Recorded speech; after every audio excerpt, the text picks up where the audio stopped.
ఈరోజు భద్రత గురించి మనం ఆలోచన చేయగలిగితే, దేవుడు ప్రకృతిలో ఎన్నో జీవరాశులను పుట్టించినట్లు కనబడుతుంది.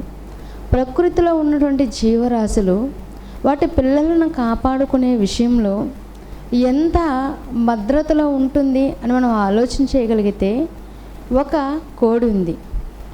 కోడి తన పిల్లలను గ్రద్ద బారి నుంచి కాపాడుకోవడానికి అది ఎల్లప్పుడూ కూడా ఎక్కడి నుంచి ప్రమాదం పొంచి వస్తుందో అన్నటువంటి దానిని గుర్తెరుగుతూ, ఇదిగో నా పిల్లలు ప్రమాద బారిని పడకూడదు అని తన భద్రతలో, అంటే తల్లి భద్రతలోనే, తల్లి సంరక్షణలోనే పిల్లలు ఉండే విధంగా చూసుకుంటుంది. ఇది ఒక కోడి గురించి మనం చూస్తే, ఇక జంతువులు కూడా, ఒక అడవిలో ఉన్న జంతువులు అనుకోండి, జింకలు కానివ్వండి, అలాంటివి దుప్పులు కానివ్వండి, ఇలాంటి వాటి విషయంలో మనం ఆలోచన చేస్తే అవి కూడా సింహాల బారిన కానీ పులుల బారిన కానీ పడకుండా తమ పిల్లలను సురక్షితంగా కాపాడుకోవాలి అని భద్రతను ఏర్పాటు చేసుకొని, ఎక్కడైతే తాము భద్రంగా ఉండగలమో అన్నటువంటి ప్లేస్లో అవి నివసించడానికి ప్రయత్నిస్తాయి. అదేవిధంగా ఇక మనకు కనబడే కుక్క పిల్లలను చూసామనుకోండి, కుక్కలు కూడా తమ పిల్లలను కాపాడే విషయంలో, అంటే ఎవరైనా వచ్చి తమ పిల్లల్ని ఎత్తుకొని వెళ్ళిపోతారేమో అని అలా ఆలోచించి ఎవరిని కూడా దగ్గరికి రానివ్వకుండా తన పిల్లలకు భద్రతను ఇస్తూ ఉండడం మనం గమనిస్తుంటాం. ఇది ఒక జంతువు విషయంలో మనం చూస్తున్నాం. అంటే జంతువుల విషయంలో చూస్తున్నాం, పక్షుల విషయంలో చూస్తున్నాం. ఒక పక్షులకి, జంతువులకి ఇంత ఆలోచన ఉన్నప్పుడు, ఇంత తెలివి ఉన్నప్పుడు దేవుడు వీటన్నిటిని కలిగించాడు, ప్రకృతిలో ఉంచాడు. ప్రకృతిలో ఉన్నటువంటి అవి ఎంతో జాగ్రత్తగా ఉన్నాయి. కానీ వాటికంటే మనుషులు ఎవరన్నప్పుడు శ్రేష్ఠులు అన్నమాట. వాటికంటే గొప్పవారు మనుషులు.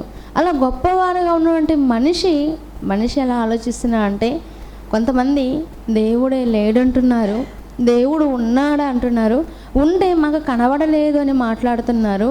ఇలా మాట్లాడుతున్నటువంటి గొప్పవారు, శాస్త్రవేత్తలు, మేము దేనిలో కూడా మాకు వెనకడుగు లేదు, మేము అన్నిటిలో విజయం సాధించాము అని అనుకుంటున్నటువంటి వాళ్ళు దేవుడి గురించి ఎంతగానో చిన్న చూపు మాటలు మాట్లాడుతున్నారు. మరి వీరు శాస్త్రవేత్తలుగా పేరు పొందుతున్నారు కదా, వీరు కనుగొన్నటువంటి శాస్త్రం ఎక్కడి నుంచి ఆ శాస్త్రాన్ని కనుగొన్నారు అని మనం ఆలోచన చేయగలిగితే, ప్రకృతిలో ఉన్నటువంటి వాటిని చూశారు, పరిశోధించారు. ఆ ప్రకృతిలో ఉన్నటువంటి వాటి మీద పరిశీలన చేసి వీరు శాస్త్రవేత్తలుగా గొప్ప పేర్లు తెచ్చుకుంటున్నారు. మరి వీరు ఏమన్నా కలిగించారా ప్రకృతిలో ఉన్నటువంటి వాటిని శాస్త్రవేత్తలు అన్నప్పుడు? లేదని మనం చెప్పాలి. ఎందుకంటే వాటిని అన్నిటినీ కలిగించింది ఎవరన్నప్పుడు దేవుడు. ఒక మనిషి పక్షిని చూశాడు. పక్షిని చూసినటువంటి మనిషి ఏం చేశాడు? పక్షి ఎలాగైతే ఎగరగలుగుతుందో అలాగా విమానంలో ఎగరాలని విమానాన్ని కనుగొన్నారు. ఎవరన్నప్పుడు రైట్ బ్రదర్స్. ఒక విమానాన్ని కనుగొనడంలో ఒక పక్షిని చూసి కనుగొన్నాడు. అలాగే ట్రైన్లో ప్రయాణిస్తున్నారు కదా, రైలు ప్రయాణం చేస్తున్నప్పుడు ఆ రైలు కూడా ఒక చిన్న జీవి ఎలాగైతే పరిగెత్తుతుందో దాన్ని చూశాడు. ఎలాగైనా సరే మనము కూడా రైలు బోగీలు ఇలా పెట్టాలి అని అనుకున్నారు. అలా చూసి అలా వాహనాలను తయారు చేయడం మనిషి జంతువుని చూసి, పక్షిని చూసి ఆలోచించాడు. కానీ వీటిని అన్నిటినీ కలిగించినట్టు దేవుణ్ణేమో మరిచిపోయాడు. అందుకే దేవుని భద్రతా వ్యవస్థ, దేవుని పిల్లల విషయంలో ఎలాంటిది ఉంటుందో అనేటువంటి విషయాన్ని ఈ పాఠంలో మనం నేర్చుకుందాం. ఈ బైబిల్ ఓపెన్ యూనివర్సిటీ వారు ఈ పాఠాన్ని మాస్టర్ ఆఫ్ బైబిల్ థియాలజీ, అంటే పాత వాళ్ళు master of Bible theology first ఇయర్లో ఉండేది పాఠం. ఇప్పుడు దాన్ని మార్చారు కనుక బ్యాచిలర్ ఆఫ్ బైబిల్ థియాలజీలో 4th సెమిస్టర్లో ఈ పాఠాన్ని పెట్టడం జరిగింది. ఇందులో ఉన్నటువంటి ఈ పాఠంలో దేవుని పిల్లలపై దేవదూతల భద్రతా వ్యవస్థ, ఒక విషయాన్ని మనం ఆలోచన చేయగలిగితే, ఆకాశంలో ఉన్నటువంటి ఆకాశములు దేవుని మహిమను వివరిస్తున్నాయి. అంతరిక్షములు ఏం చేస్తున్నాయి? ఆయన చేతి పనిని ప్రచురపరుస్తున్నాయి. పగటికి పగలు బోధ చేస్తున్నది, రాత్రికి రాత్రి జ్ఞానాన్ని తెలుపుచున్నది. పగలు బోధ చేస్తుంటే, రాత్రికి రాత్రి జ్ఞానం తెలుపుతుంటే మనిషి మాత్రం దేవుడిని మర్చిపోయినట్లుగా మనం కనబడుతుందండి. అందుకే దేవుడు తన పిల్లల విషయంలో ఎంత భద్రతను చూపుతున్నారో అన్నటువంటి విషయాన్ని ఈ పాఠం ద్వారా నేర్పించాలనుకున్నారండి. ఒక విషయాన్ని మనం ఆలోచన చేయగలిగితే, భద్రత, ఈ భద్రత గురించి ఆలోచించామనుకోండి, ప్రతి దేశానికి 3 భద్రతా వ్యవస్థలు ఉంటాయి. ఏంటి అవి? ఒకటి నేవీ, రెండవది ఎయిర్ ఫోర్స్, మూడవది ఆర్మీ. అంటే ఈ 3 భద్రతలు కూడా దేని విషయం అన్నప్పుడు దేశాన్ని కాపాడుకునే విషయంలో ఈ 3 భద్రతలు కల్పిస్తూ ఉంటారు. ఈ 3 భద్రతా వ్యవస్థలు, ఇదిగో మా భద్రతా వ్యవస్థ చాలా పటిష్టంగా ఉంది అని అనుకుంటున్నారు. అలా అనుకుంటూ విఐపీలు ఉన్నారనుకోండి, విఐపీలకి కొన్ని కేటగిరీల భద్రతను పెట్టడం జరుగుతుంది. ఒక ఎంపీ ఉన్నారు, ఒక ఎమ్మెల్యే ఉన్నారు, వాళ్ళకి ఎలాంటి భద్రత పెడతారు? ఇదిగో వీళ్ళు వెళ్తున్నప్పుడు, వీళ్ళు ప్రయాణం చేస్తున్నప్పుడు ప్రయాణంలో వీళ్ళకి ఎలాంటి ప్రమాదం జరగకూడదు అని కొంతమంది భద్రతా సిబ్బందిని వారు వెనుక పంపుతుంటారు, ముందు వెనుక. అంటే వీరు ఎలాగైనా సరే ఇది రాష్ట్రాన్ని కాపాడుతున్నారు, లేదంటే ఈ జిల్లాలో వీళ్ళు గొప్పవారుగా ఉన్నారు, ఈ జిల్లాని అంతటిని కాపాడుతున్నారు కనుక వీళ్ళకి ఒక భద్రతను ఇవ్వాలని ప్రభుత్వం గుర్తించి వారికి భద్రతను ఇవ్వడం జరుగుతుంది. మరి ఈ భద్రతల మధ్య వెళ్తున్నారు కదా, ఇలా వెళ్తున్నప్పుడు ఎప్పుడైనా కానీ ప్రమాదం జరగకుండా ఎవరైనా ఆపగలిగారంటే లేదండి. అలా భద్రతా వ్యవస్థ ఉన్నప్పటికీ కూడా ఎన్నోసార్లు ప్రమాదాల్లో మరణించిన వారు లేకపోలేదు. ఇది మనుషులు కల్పించే భద్రత గురించి మనం ఆలోచించాం. ఇక వెరీ వెరీ ఇంపార్టెంట్ పర్సన్ అనుకోండి, వారికి ఎలాంటి భద్రత ఉంటుందంటే జెడ్ కేటగిరీ భద్రత. అంటే జెడ్ కేటగిరీలో వెళ్తున్నారు వీళ్ళు, ఎక్కువ వాహనాలు వెళ్తున్నాయి అంటే ఈ ముఖ్యమైనటువంటి వ్యక్తి, ఇంపార్టెంట్ అయినటువంటి పర్సన్ ఎలా వెళ్తున్నాడంటే జెడ్ కేటగిరీలో వెళ్తున్నాడు. ఇక ముందుకు వెళ్ళి ఆలోచించామనుకోండి, జెడ్ ప్లస్ కేటగిరీలో కూడా కొంతమందికి ఇప్పిస్తుంటారు. అంటే వారిని ఎలాగైనా సరే ఎవరి వలనైనా వారి ప్రాణానికి హాని కలుగుతుందేమో అని వాళ్ళని రక్షించడానికి కొంతమంది రక్షక భటులను ఉంచడం జరుగుతుంది. ఇది ఒక ఇంపార్టెంట్ పర్సన్ గురించి మనం ఆలోచన చేయగలిగితే, ఖైదీకి కూడా మరి ఎవరుంటారు? ఖైదీలకు కూడా కొంతమంది వాళ్ళని రక్షించే వాళ్ళు ఉంటారు, రక్షక భటులు. ఎందుకన్నప్పుడు ఖైదీ పారిపోకూడదు అని రక్షక భటులు చుట్టూ ఉండి మధ్యలో ఖైదీ వెళ్తుంటాడు. ఆ ఖైదీ అప్పుడు అనుకుంటాడు, చూసావా ఏంటి, ఒక ఎమ్మెల్యేకి ఒక ఎంపీకి వాళ్ళ చుట్టూ ఎలాగైతే భద్రత ఉంటుందో వాళ్ళకంటే గొప్ప భద్రత నేను కలిగి ఉన్నాను అని ఓని గొప్ప తెగ ఫీల్ అయిపోతుంటాడు. అంటే ఒక నేరం చేసిన వాళ్ళకి భద్రత ఉంది, అలాగే దేశాన్ని పాలిస్తున్నటువంటి వాళ్ళకి భద్రత ఉంది, అలాగే చిన్న చిన్న మరి జిల్లాల్లోనూ మండల స్థాయిలో ఉన్నటువంటి వారికి కొంత భద్రత అన్నటువంటిది ప్రభుత్వం కల్పిస్తుంది. మరి ఇది మనకు అర్థమైతే దేవుని పిల్లలపై దేవదూతల భద్రతా వ్యవస్థ ఎలా ఉందో అన్నటువంటి విషయాన్ని మనం ఆలోచన చేయగలిగితే, మత్తయి సువార్తలో ఒక మాట ఉంటుందండి. ఆ మాటను మనం చూడగలిగితే మత్తయి సువార్త 24వ అధ్యాయము 14వ వచనంలో, మత్తయి సువార్త 24వ అధ్యాయము 14వ వచనంలో,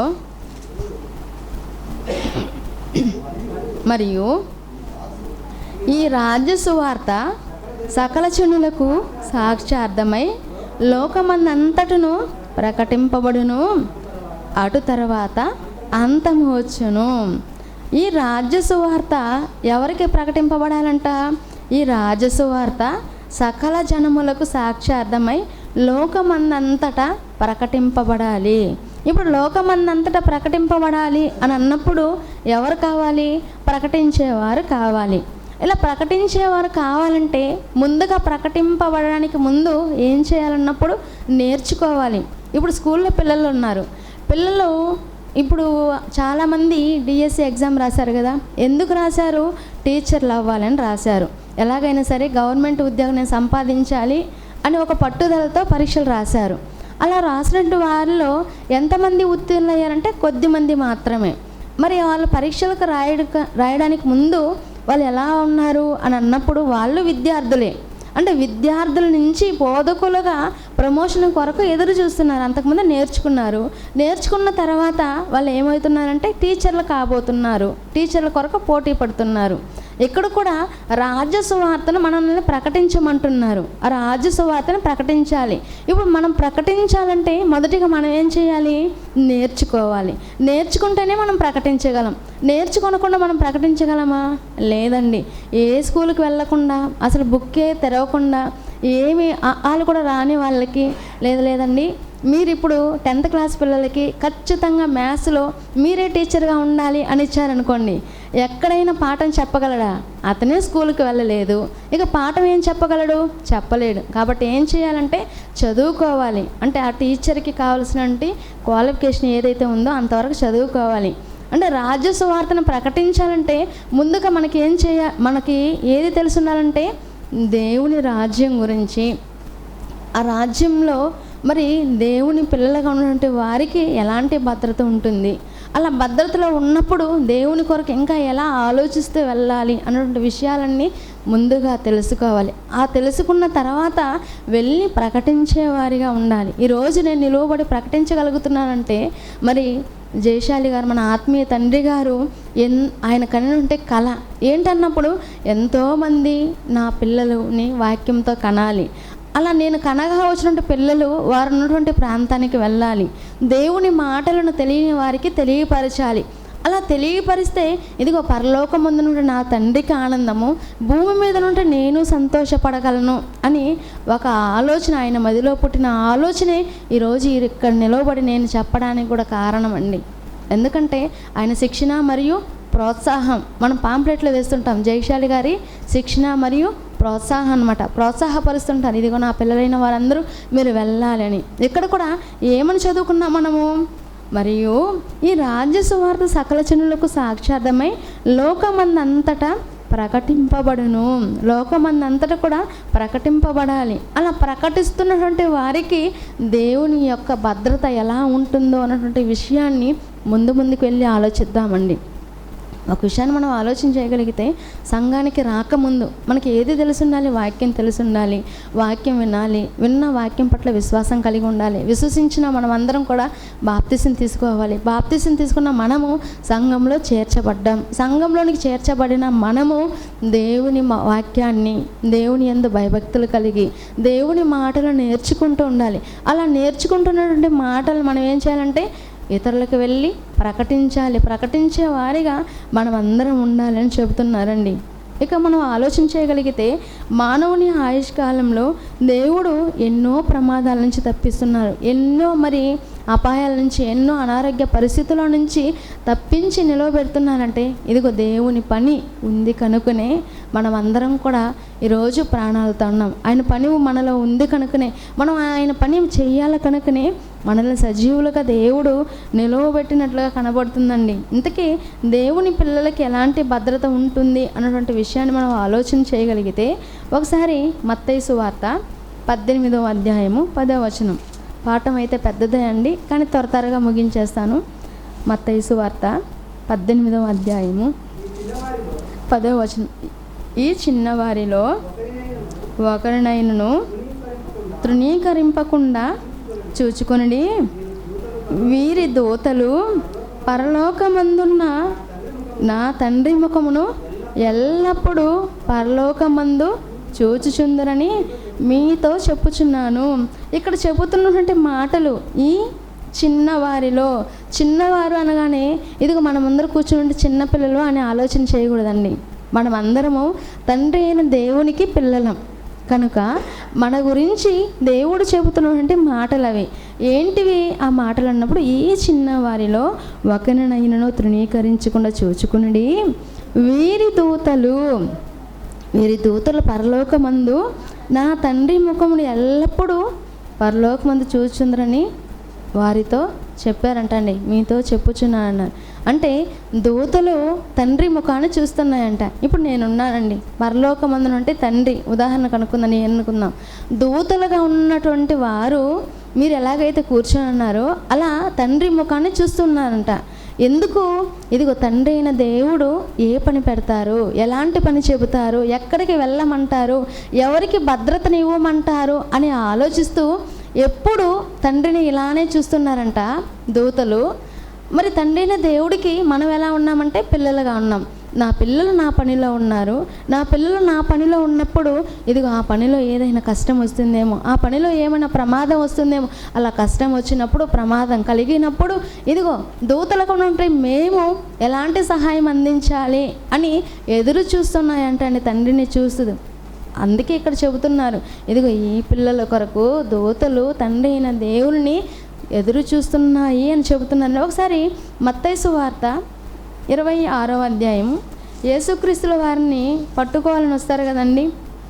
అలా పట్టుకోవాలని వచ్చినప్పుడు, ఆయన బంధించాలని వచ్చినప్పుడు యేసుక్రీస్తుల వారు ఇక చనిపోతారు. చనిపోక ముందు జరుగుతున్న సంఘటనలు మనం చూడగలిగితే మత్తయి సువార్త 26వ అధ్యాయము 52వ వచనంలో మనం చూడగలిగితే,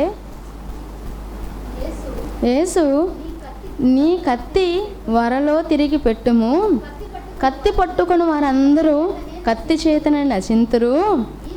ఈ సమయమున నేను నా తండ్రిని వేడుకొనవలననియు వేడుకొనిన ఎడల ఆయన 12 సేనా ఊహముల కంటే ఎక్కువ మంది దూతలను ఇప్పుడే నాకు పంపడనియో నీవు అనుకొనిచున్నావా? ఏంటండి, పేతురు గారికి కోపం వచ్చేసింది. పేతురు గారు మరి ఆయన ఏమనుకున్నారు, ఇదిగో యేసుక్రీస్తుల వారిని వచ్చి మీరు బంధించి తీసుకుని వెళ్తారా, ఇదిగో ఇక్కడ నాకంటే హీరో ఎవరు లేడనుకున్నాడేమో మరి పేతురు గారు. అందుకే కత్తి తీశారు, ఒకరిని చెవిని తెగ నరికేశారండి. అప్పుడు యేసుక్రీస్తు వారు అని చెప్తున్నారు, ఏమని చెబుతున్నారు, ఇదిగో ఏమనుకుంటున్నావు నా గురించి, నా తండ్రి ఎంత గొప్పవాడో ఆలోచించావా? నువ్వు ఎందుకు ఆలోచించడం లేదు? నువ్వు అలా ఆలోచించకుండా ఇదిగో నువ్వేం చేసావు, తప్పు చేసావు. నేను వచ్చింది ఎందుకు? నా తండ్రి చిత్తాన్ని నెరవేర్చడానికి. నా తండ్రి చిత్తం ఏంటి? భూమి మీదకి వచ్చిన నేను తండ్రి సంకల్పాన్ని అంతటా కూడా నెరవేర్చి మరలా నేను మరణించి తిరిగి లేచి తండ్రి ఉన్నటువంటి ఆ గొప్ప పరలోకానికి నేను వెళ్ళిపోవాలి. అక్కడికి వెళ్ళిపోవాలన్న తండ్రి ఆశను నెరవేర్చాలని నేను వస్తే నువ్వేంటి ఆటంకపరుస్తున్నావు? ఒకవేళ నేను కనుక మరి దేవునికి చెప్పానా, ఆయన కనుక వేడుకున్నానా, ఆయన ఏం నా కొరకు మరి దేవదూతలను పంపడు అని అనుకుంటున్నావా? అలా అనుకోనొద్దు. ఒకవేళ ఆయన కనుక పంపాడే అనుకో, ఎన్ని దూతలను పంపుతారు? 12 సేన వ్యూహములు కంటే ఎంత ఉందండి అక్కడ? 12 సేన వ్యూహముల కంటే. ఇక్కడ 6000 అంటే ఒక వ్యూహం అంటే 6000. 6 × 12 ఎంత? 6 12 72,000 మంది దూతలు, అంటే 72,000 మంది దేవదూతలు మరి ప్రొటెక్షన్ ఇవ్వడానికి. అంటే జెడ్ కేటగిరీ కంటే కూడా ఎక్కువ అనమాట, Z+ కంటే కూడా ఎక్కువ. ఎన్ని అన్నప్పుడు 72,000 దేవదూతల కంటే కూడా ఎక్కువ రక్షణ ఎవరికి ఉందన్నమాట? యేసుక్రీస్తుల వారికి ఉంది. అయినప్పటికీ ఆయన దేవునిని నేను వేడుకుంటే పంపగలడు, కానీ నేను వేడుకున్నానా? లేదు. ఎందుకు? నేను వచ్చింది తండ్రి చిత్తాన్ని నెరవేర్చడానికి కనుక నేను వేడుకోవడం లేదు. నువ్వు ఎందుకు చేసావు పేతురు ఈ పని అని పేతురు గారిని గద్దించినట్లుగా అక్కడ కనబడుతుందండి. అంటే దేవుని పనిలో ఉంటే ఒక దేవుని కుమారునికే ఎంత భద్రత ఉందో అన్నటువంటి విషయాన్ని యేసుక్రీస్తుల వారి విషయంలో మనం ఆలోచించాం. మరి యేసుక్రీస్తుల వారికి మాత్రమేనా అంత ప్రొటెక్షన్ ఉంది అని మనం ఆలోచన చేయగలిగితే, మన ఆత్మీయ తండ్రి గారు జయశాలి గారు ఉన్నారండి. ఆయన సుమారు 1984 సంవత్సరం నుంచి ఇప్పటికీ ఇది ఎన్నో సంవత్సరం? 2025.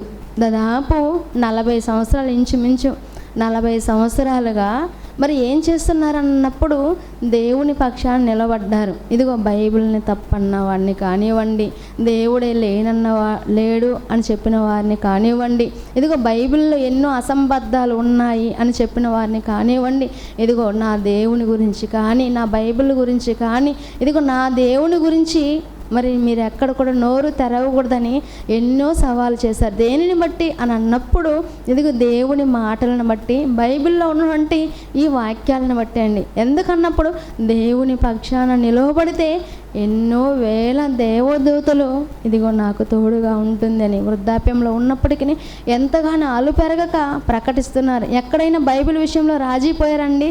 ఎవరితో కూడా రాజీ పడలేదు. ఎందుకన్నప్పుడు బైబిల్లో ఉన్నదే ఉన్నట్టే చెప్పాలి. బైబిల్లో ఒక ప్రశ్న తలెత్తిందంటే బైబిల్ నుంచి ఆన్సర్ని ఇవ్వాలి అని, Bible answer to the Bible అటువంటిది ఎవరు ప్రవేశపెట్టారన్నప్పుడు మన ఆత్మీయ తండ్రి జయశాలి గారండి.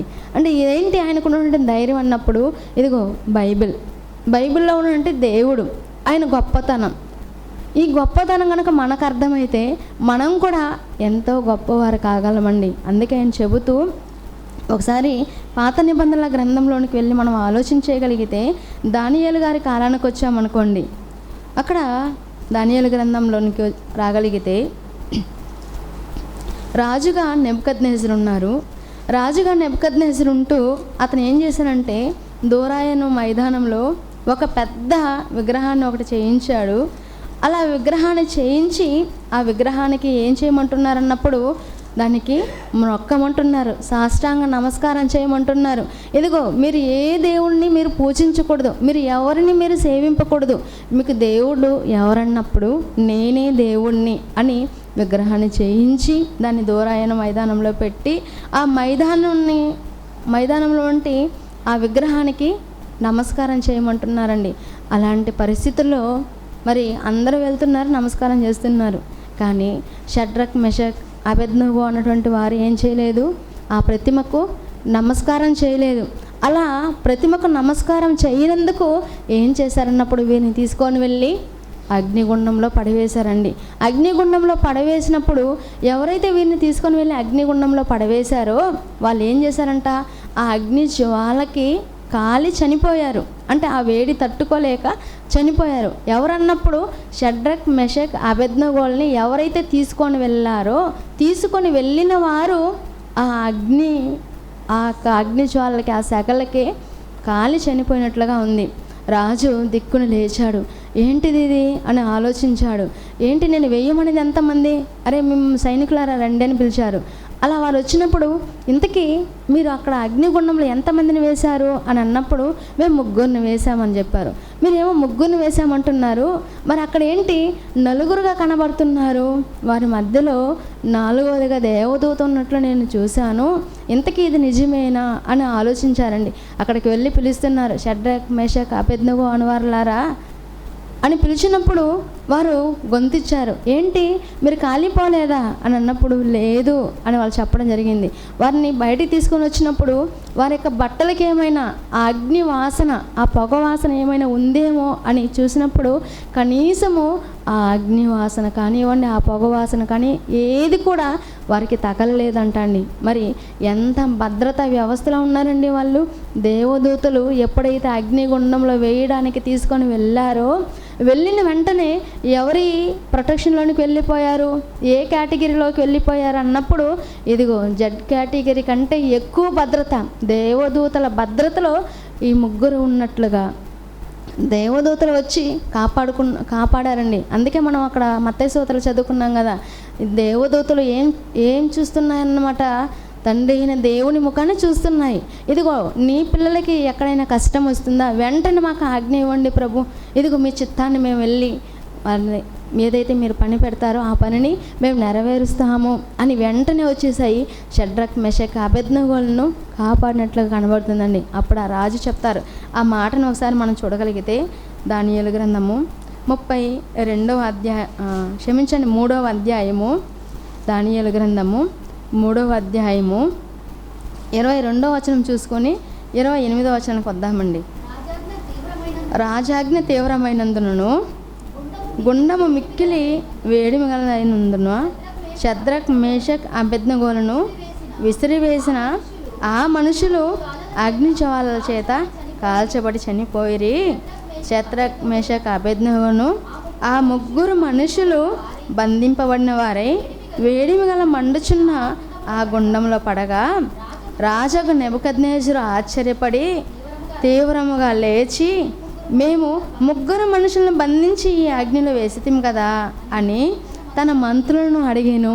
వారు రాజా సత్యమే అని రాజుతో ప్రత్యుత్తరం ఇచ్చిరి. అందుకు రాజు, నేను నలుగురు మనుషులను బంధకము లేక అగ్ని సంచరించుట చూచుచున్నాను, వారికి హాని ఏమీ కలగలేదు.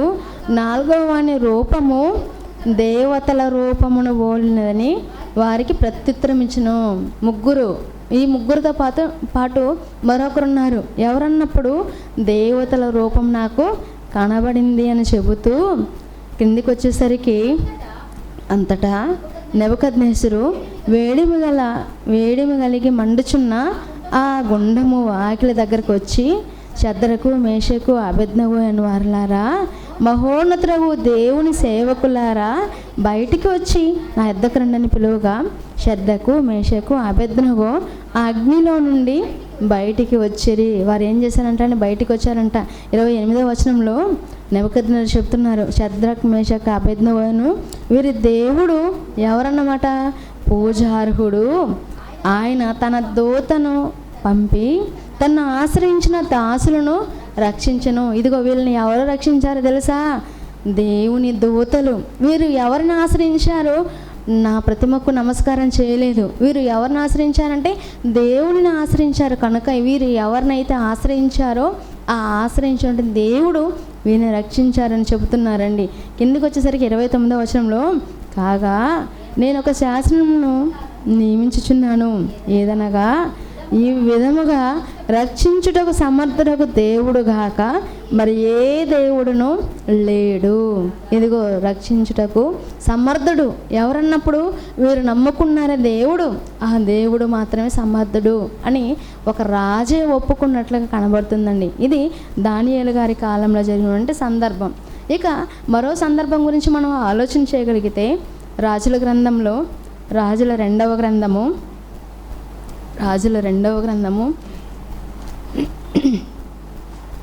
6వ అధ్యాయము 15వ వచనం నుంచి మనం చూడగలిగితే రాజుల 2వ గ్రంథము 6వ అధ్యాయము 14వ వచనం చూద్దామండి. కాబట్టి రాజు అచ్చటికి గుర్రములను రథములను గొప్ప సైన్యమును పంపిను. వారు రాత్రి వేళ వచ్చి నలుదిశల పట్టణమును చుట్టుకొనగా దైవజనుడైన అతని పనివాడు పెందలకడ లేచి బయటికి వచ్చినప్పుడు గుర్రములను రథములను గల సైన్యము పట్టణము చుట్టుకొని ఉండుట కనబడెను. అంతటా అతని పనివాడు, అయ్యో నా ఏలినవాడా, మనము ఏమి చేయదుమని ఆ దైవజనునితో అనగా. ఏంటండి ఇక్కడ జరుగుతున్నటువంటి సందర్భాన్ని గురించి మనం ఆలోచన చేయగలిగితే సిరియన్లు వచ్చారు. మరి సిరియన్లు వచ్చి ఎలీషా గారిని చంపాలి అని చుట్టుముట్టేశారండి. అలా చుట్టుముట్టేసినప్పుడు మరి అతనికి దాసుడుగా ఉన్నటువంటి పనివాడుగా ఉన్నటువంటి గెహజీ వెళ్ళాడు. అలా వెళ్ళి బయటికి వెళ్ళి చూశాడు. బయటికి వెళ్ళి చూసేసరికి ఆ సైన్యాన్ని అంతటిని చూసేసరికి, అయ్యో ఇంత గొప్ప సైన్యం వచ్చేసింది, మనం చంపేయాలని, ఉన్నది మనమే అని భయపడిపోతున్నాడండి. అంటే దేవుడు ఎలీషా గారితో ఉన్నారని, దేవుడు ఎలీషా గారి పక్షాన ఉన్నారని విశ్వాసం ఎవరికి లేదండి? గెహజీకి లేదు. అందుకే మరి దేవునికి ప్రార్థిస్తారు ఎలీషా గారు. ఏమని ప్రార్థిస్తారో ఒకసారి మనం చూడగలిగితే 16వ వచనం నుంచి మన కిందికి రాగలిగితే, అతడు భయపడొద్దు, మన పక్షంలో ఉన్నవారు వారికంటే అధికులై ఉన్నారని చెప్పి, యెహోవా వీడు చూచినట్లు దయచేసి వీని కన్నులను తెరవమని ఎలీషా ప్రార్థన చేయగా, యెహోవా అని పనివాని కళ్ళు తెరవజేసిన కనుక వాడు ఎలీషా చుట్టూను పర్వతము అగ్ని గుర్రముల చేతను రథముల చేతను నిండియుండుట చూచెను. దేవుడు ఏం చేశానండి? ఒక దైవజనుడి కొరకు అగ్ని రథాలను అగ్ని గుర్రాలను ఆ పర్వతం చుట్టూ నిలవబెట్టినట్లుగా కనబడుతుందండి. ఎంత రక్షణ అండి! అందుకే దేవుని పిల్లల కొరకు దేవదూతలు ఏం చేస్తున్నాయన్నమాట? తండ్రి దగ్గర అడుగుతున్నాయి, రిక్వెస్ట్ పెడుతున్నాయి. నాకు పని చెప్పండి, నాకు పని చెప్పండి, నాకు పని చెప్పండి అని రిక్వెస్ట్ పెడుతున్నాయి. ఇదిగో ఎక్కడ పని ఉంది చెప్పండి, నీ పిల్లలు మీ కొరకు ఆలోచించేవారు ఎక్కడున్నారు, వారి కొరకు నేను వెళ్తానని అక్కడ ఆశగా ఎదురు చూస్తున్నాయి. తండ్రి పనులు ఎవరైతే ఉన్నారో, తండ్రి కొరకు ఎవరైతే నిలబడుతున్నారో అలాంటి వారికి వెంటనే ఏం చేస్తున్నారంటే దేవుడు తన సైన్యాన్ని పంపించేస్తున్నారండి. సిరియనుల దండులో నుంచి మరి ఎవరు కాపాడబడ్డారు, ఎవరి వలన కాపాడబడ్డారని మనం ఆలోచన చేయగలిగితే దేవదూతల రక్షణ, ప్రొటెక్షన్ వాళ్ళకు ఉంది కనుకనే ఇదిగో మరి ఇతనికి కళ్ళు ఒకసారి తెరవండి తండ్రి అని అన్నప్పుడు అతని కళ్ళు తెరిచినప్పుడు చూస్తే ఆ సైన్యాన్ని చూసి అతను ఆశ్చర్యపోయాడండి. ఏంటి, సిరియన్ల దండు వచ్చి మన మీద పడిపోయి మనల్ని చంపేస్తుందేమో అని అనుకున్నాం. దేవుని భద్రత ఇంత గొప్పదా, దేవుని రక్షణ ఇంత గొప్పగా ఉంటుందా అని ఆ రోజు దేవుని భద్రత గురించి ఆ రోజు సిరియన్లకి కనబడే విధంగా చేశాడు. అదేవిధంగా ఎలీషా గారితో పాటు ఉంటే గెహజీ చూడడానికి కూడా అవకాశాన్ని దేవుడు కల్పించినట్లుగా అక్కడ కనబడుతుందండి. ఇక మరో సందర్భం గురించి మనం ఆలోచించామనుకోండి, యోబు గారి విషయంలో దేవుడు ఎంతగా మరి అపవాదికి మరి ఎలా ఇచ్చిందండి. ఇదిగో నువ్వు ఏదైనా ఎలాంటి కష్టమైనా పెట్టు, కానీ నువ్వేం చేయకూడదు, అతని ప్రాణాన్ని మాత్రం నువ్వు ముట్టకూడదు. ఎందుకన్నప్పుడు ఇదిగో మరి తండ్రి నువ్వు అతనికి ఏ హాని కలగకుండా నువ్వు ఏం చేసావు, అతని చుట్టూ నువ్వు రక్షణ వలయాన్ని పెట్టావు, అతను ఎల్లప్పుడూ నువ్వు కాపాడుతున్నావు కనుక అతను నీ గురించి గొప్పగా చెప్తున్నాడు. ఒకవేళ నీ ప్రొటెక్షనే కనుక లేకపోతే, నీ సెక్యూరిటీ కనుక లేకపోతే ఎలా ఉంటుంది, వెంటనే నిన్ను దూషించేసి నీకు దూరం అయిపోతాడు అని అన్నప్పుడు లేదు నా కుమారుడు నా కొడుకు నిలవబడతాడు అని దేవుడే ఒక యోబు గారి గురించి గొప్పగా సాక్ష్యం ఇచ్చినట్లుందండి. అందుకే దేవుడు చెబుతూ ఇదిగో అతను నీ వశం ఉన్నాడు, కానీ అతని ప్రాణమును మాత్రం నువ్వు ముట్టవద్దు అని యోబు గారు సందర్భంలో మనకు కనబడుతుంది. మరి యోబు గారు ఎవరిని గెలిపించారన్నప్పుడు యోబు గారు దేవుని మాత్రమే గెలిపించినట్లుగా మనకు కనబడుతుందండి. ఆస్తి పోయింది, పిల్లలు పోయింది, పనివారు పోయారు, చివరికి తన శరీరంలో వంటి అవయవాలు అన్నీ కూడా అనారోగ్య బారిన పడిపోయింది. అయినప్పటికీ దేవుని విడవలేదు. దేవుడి మీద ఉన్నటువంటి భక్తిని కూడా ఎక్కడ కూడా యోబు గారు విడిచినట్లు మనకు కనబడలేదండి. మరి అతనికి ఉన్నటువంటి రక్షణ, మరి ఎలాంటి ప్రొటెక్షన్ కల్పించాడు దేవుడు అన్నప్పుడు ఇదిగోండి ఏదైతే పోగొట్టుకున్నటువంటి వాటన్నిటికంటే కూడా రెండంతలుగా మరి యోబు గారిని దేవుడు మరలా దీవించినట్లుగా మనకు కనబడుతుందండి. ఇది యోబు గారి సందర్భంలో జరిగింది. ఒకసారి మత్తయి సువార్తలో ఒక మాటను మనం చూడగలిగితే, మత్తయి సువార్త అపవాది యేసుక్రీస్తుల వారికి చెబుతారు కదండి. మత్తయి సువార్త 4వ అధ్యాయము 5-6 వచనాలు మనం చూడగలిగితే, మత్తయి సువార్త 4వ అధ్యాయము 5-6 వచనంలో, అంతటా అపవాది పరిశుద్ధ పట్టణమునకు ఆయనను తీసుకొని పోయి దేవాలయ శిఖరంలో ఆయన నిలువబెట్టి, నీవు దేవుని కుమారుడు అయితే క్రిందికి దుముకుము, ఆయన నిన్ను గూర్చి తన దూతలకు ఆజ్ఞాపించును, నీ పాదము ఎప్పుడైనను రాతికి తగలకుండా వారు నిన్ను చేతులతో ఎత్తుకుందరు. ఏంటండి అంటే దేవదూతలు ఎంత ప్రొటెక్షన్ కల్పిస్తాయో దేవుని పనిలో ఉన్నటువంటి వారికి అన్నటువంటి విషయం ఎవరికి తెలుసు? అపవాది తెలుసు. అపవాది ఎవరికి చెప్తున్నాడండి? వచ్చి యేసుక్రీస్తుల వారికే చెప్తున్నాడు. ఇదిగో మరి దేవుడు మాటలు వ్రాయబడి ఉంది కదా, ఏంటి ఆ మాటలు ఉన్నప్పుడు ఆయన నిన్ను ఊర్చి తన దూతలకు ఆజ్ఞాపించను, ఇదిగో నువ్వు దేవుని కుమారుడు అయితే నువ్వు కిందికి దూకేసే. అలా దూకేస్తే దేవుని కుమారులకి, దేవుని పిల్లలకి ఎవరు రక్షణ కల్పిస్తారు? దేవదూతలు వచ్చి ప్రొటెక్షన్ ఇస్తారు కదా. కనుక నువ్వు ఇప్పుడు ఏం చేయి, నువ్వు దూకే అని ఆయన గురించి చెబుతుందండి. ఆయన నిన్ను గూర్చి తన దూతలకు ఆజ్ఞాపించును, నీ పాదం ఎప్పుడైనా రాతికి తగలకుండా వారు నిన్ను చేతులతో ఎత్తి పట్టుకుందరు అన్నటువంటి మాటలను చెప్పి మరి యేసుక్రీస్తుల వారికి, అంటే యేసుక్రీస్తుల వారే ఎన్నో ఉపమానాలతో తండ్రి అయిన దేవుని గురించి బోధిస్తే ఆ యేసుక్రీస్తుల వారికే బోధ చేస్తుంది ఎవరన్నప్పుడు అపవాదండి. అంటే అంత గొప్పది అన్నప్పుడు అంత గొప్పగా అది ఆలోచిస్తూ వెళ్తుంది. ఎందుకంటే దేవుని పనిలో మనం ఉన్నప్పుడు ఎలాగైనా సరే మనల్ని ఏం చేయాలనుకుంటుంది? దేవుని పనిలో నుంచి తప్పించే ప్రయత్నం అది చేస్తుంది. కానీ దేవుడు కోరిక ఏంటి? దేవుని పనిలో ఉండాలని, దేవుని పిల్లగా ఉంటాం మనమందరం కూడా దేవుని పనిలో సంతోషపడాలని, ఆనందపడాలని ఆయన కోరిక. కానీ మరి అలా ఉన్నప్పుడు అపవాదికి ఎలా ఉంటుందండి? వాడికి ఆవేదన, బాధ, కోపం.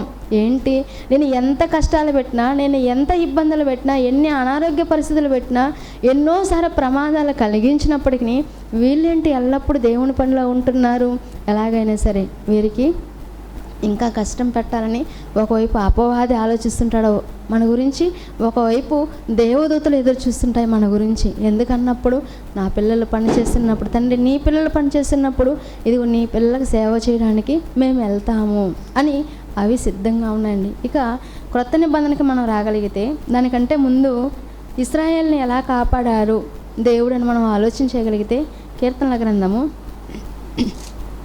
121వ అధ్యాయము, కీర్తనల గ్రంథము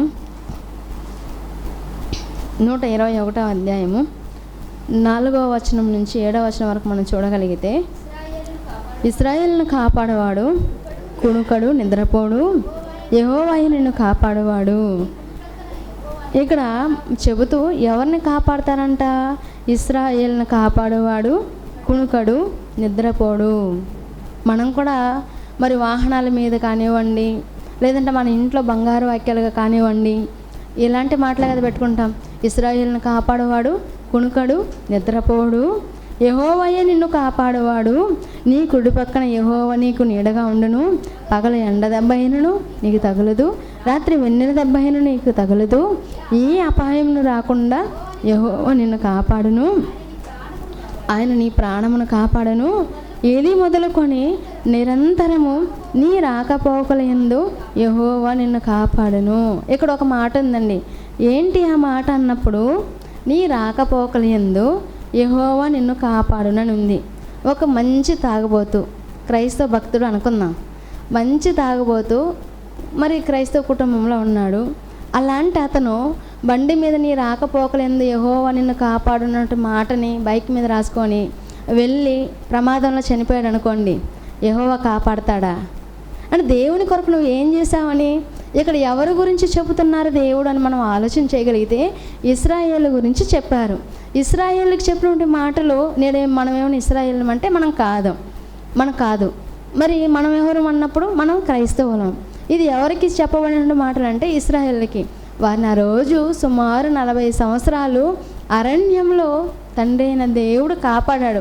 ఎలా కాపాడాడు అని అన్నప్పుడు వారు ఎప్పుడైనా కానీ మనలా ఉదయం లేవగానే స్నానాలు చేసి బట్టలు ఉతుక్కునే పని ఉండిందా వాళ్ళకి? లేదు. చెప్పులు ఏమైనా కొత్త చెప్పులు కొనుక్కున్నారా? కొనుక్కోలేదు. మరి మనలాగా స్ప్రే ఏమైనా కొట్టుకున్న, సెంట్ ఏమైనా కొట్టుకున్నారా? లేదు. ఏది లేదు. మరి ఎలా కాపాడబడ్డారు? రాత్రి ఏమో అగ్నిస్తంభం, పగలేమో ఎండ తగలకుండా మేఘస్తంభం, అలా ఉంటూ ఇశ్రాయేలు జనాంగాన్ని నడిపించాడు. అలా చూసుకున్నట్టు కన్న తండ్రి దేవుడు ఎలా వాళ్ళని కాపాడారు అనే విషయాన్ని ఇక్కడ చెప్పారండి. ఇశ్రాయేలును కాపాడేవాడు కునుకడు నిద్రపోడు. ఒకవేళ కునికితే, ఇప్పుడు దేవదూతలకు పని ఎవరు పెడతారు? తండ్రి అయిన దేవుడు ఒకసారి కునికాడు అనుకోండి, నిద్రపోయారు అనుకుందాం. ఇప్పుడు దేవదూతలు పని కొరకు ఎవరిని ఎదురు చూస్తున్నాయి? తండ్రి అయిన దేవుని ఎదురు చూస్తున్నాయి.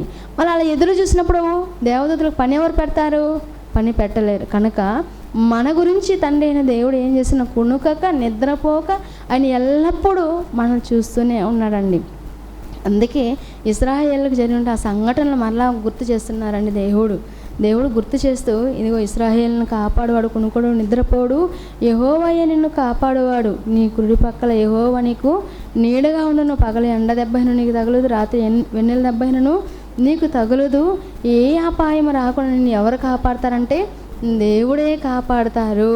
అంటే ఎవరి భద్రతలో నువ్వు ఉన్నావు ఇదిగో దేవుని భద్రతలో ఉన్నావు అని దేవుడు మనకి చెబుతున్నారండి. ఇక క్రొత్త నిబంధన కాలానికి వచ్చామనుకోండి, క్రొత్త నిబంధనల కాలానికి వచ్చేసరికి ఎంతోమంది భక్తులకి భద్రతని కల్పించినట్లు కనబడుతుందండి.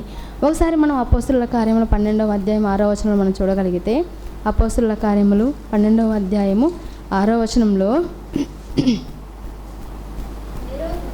హేరోదు అతను వెలుపలికి తీసుకొని రావాలని ఉండగా ఆ రాత్రి పేతురు 2 సంకెళ్ళతో బంధింపబడి 2 సైనికుల మధ్య నిద్రించుచుండెను. మరియు కావలివారు తలుపు ఎదుట చెరసాలను కాచుకొనుచుండిరి. ఏంటండి, పేతురు గారు చెరసాలలో ఉంచబడ్డారు. చెరసాలలో పేతురు గారు ఉన్నారు. అలా చెరసాలలో పేతురు గారు ఉన్నప్పుడు సంఘము అత్యాసక్తితో పేతురు గారి కొరకు ఏం చేస్తుందన్నప్పుడు ప్రార్థన చేస్తున్నారండి, పాటలు పాడుతున్నారు. ఎవరి కొరకు? ఒక దైవజనుడు, భక్తుడు, దేవుని కొరకు నిలిచినటువంటి వారు ఎవరన్నప్పుడు పేతురు గారు. ఆ పేతురు గారు బంధించబడి ఉన్నప్పుడు చెరసాలలో వేసినప్పుడు ఇదిగో ఆయన్ని ఎవరొచ్చి కాపాడారన్నప్పుడు దేవదూతలు వచ్చి కాపాడినట్లుగా కనబడుతుందండి. అంటే ఆయన ఉన్నటువంటి ఆ చెరసాల తలుపులు దేవదూతలు తెరిచినట్లుగా కనబడుతుంది. అంటే ఎవరి భద్రతలో ఉన్నారు అన్నప్పుడు దేవదూతల భద్రతలో దేవుని పిల్లలుగా ఉన్నటువంటి వారు ఉన్నారు.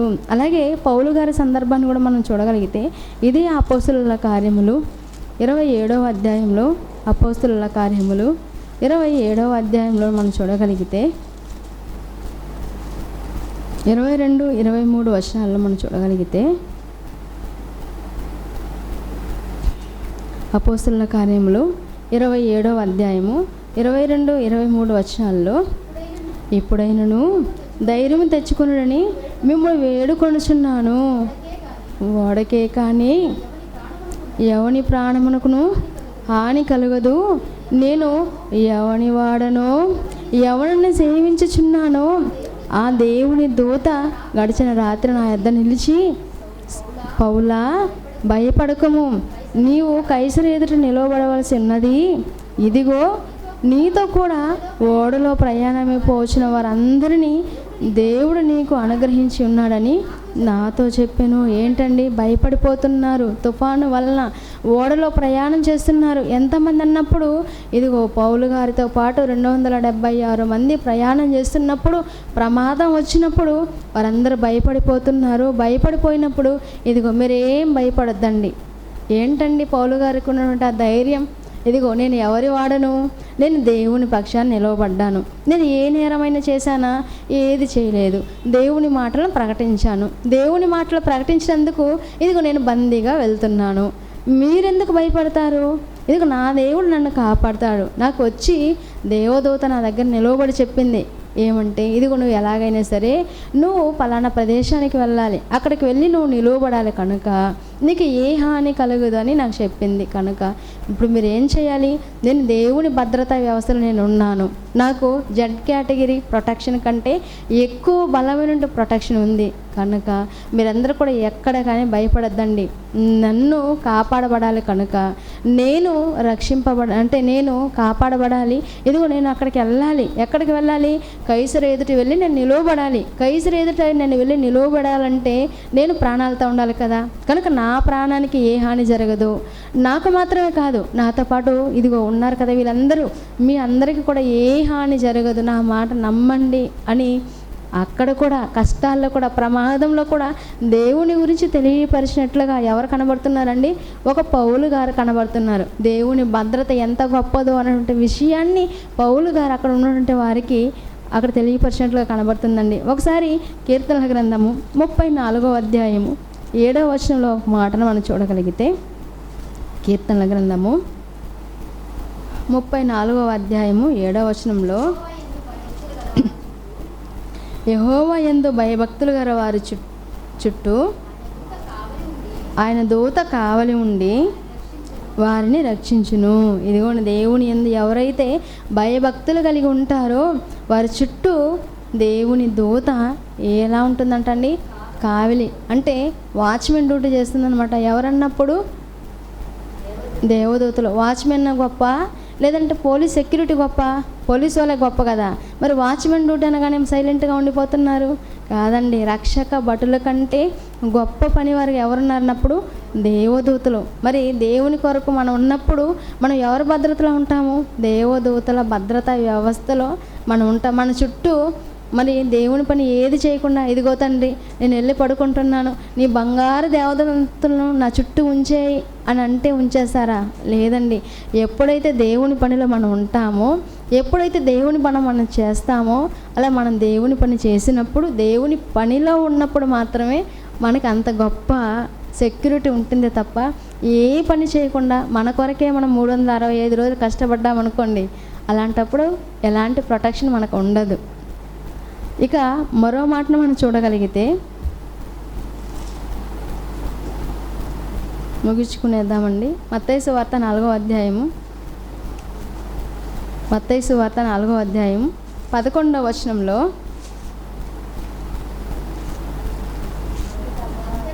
అంతటా అపవాది ఆయనను విడిచిపోగా ఇదిగో దేవదూతలు వచ్చి ఆయనకు పరిచర్య చేసిరి. ముందు మనం చదువుకున్నాం కదా, యేసుక్రీస్తుల వారి వద్దకు ఎవరు వచ్చారు? అపవాది వచ్చింది. అపవాది వచ్చి చెప్పింది, ఇదిగో మరి ధర్మశాస్త్రంలో ఇలా ఉంది, పరిశుద్ధ గ్రంథంలో ఇలా ఉంది కదా, మరి ఇలా రాయబడింది కదా, దేవదూతలు వచ్చి కొనిపోబడతారు, ఇదిగో నిన్ను పట్టుకుంటారు పైనుంచి దూకి అని చెప్పింది. అలా చెప్పి ఎన్ని చెప్పినా ఇదిగో దేవుని మాటలు చూపించి చెప్పింది. కానీ యేసుక్రీస్తుల వారు, ఇదిగో నా తండ్రి యొక్క ప్రొటెక్షన్ నాకు ఉందిలే, నువ్వేం చెప్పనవసరం లేదులే అని అపవాదికి చెప్పినప్పటికీ అది మరలా చెబుతూనే ఉందండి. అలా అపవాది ఏం చేసింది? ఆయన విడిచిపెట్టేసి వెళ్ళిపోయింది. ఏంటి ఇతను ఎన్ని చెప్పినా మారడం లేదు. మనకు కూడా ఎన్నో ఆలోచనలు ఉంటాయి కదండి.